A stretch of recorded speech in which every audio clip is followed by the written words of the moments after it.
ನೀ ಹುಟ್ಟಿ ಬಂದ ಶುಭ ದಿನವೇ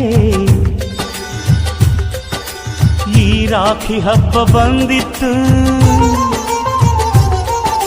ಸೋದರಿಕೆಯೊಂದು ವರವೆಂದು ಈ ರಾಖಿ ಸಾಕ್ಷಿ ಹೇಳಿತ್ತು.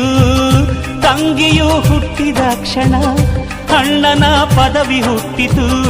ತಂಗಿಯು ಹುಟ್ಟಿದ ಕ್ಷಣ ಅಣ್ಣನ ಪದವಿ ಹುಟ್ಟಿತು. ಗಂಡಿಗೆ ಗೌರವದ ಗರಿಯೇರಿತು. ಮುದ್ದಾಗಿ ನೀನು ಅಣ್ಣ ಅಣ್ಣ ಅನ್ನೋದೆ ನನಗೆ ಓಂಕಾರ. ನನ್ನಾಯುವೆಲ್ಲ ನಿನಗಾಗಿ ತಾನೆ ದೀರ್ಘಾಯುಷ್ಮಾನ್ ಭವ. ಅಣ್ಣ ತಂಗಿಯರ ಈ ಬಂಧ ಜನುಮ ಜನುಮಗಳ ಅನುಬಂಧ. ಅಣ್ಣ ತಂಗಿಯರ ಈ ಬಂಧ ಜನುಮ ಜನುಮಗಳ ಅನುಬಂಧ. ಜೀವ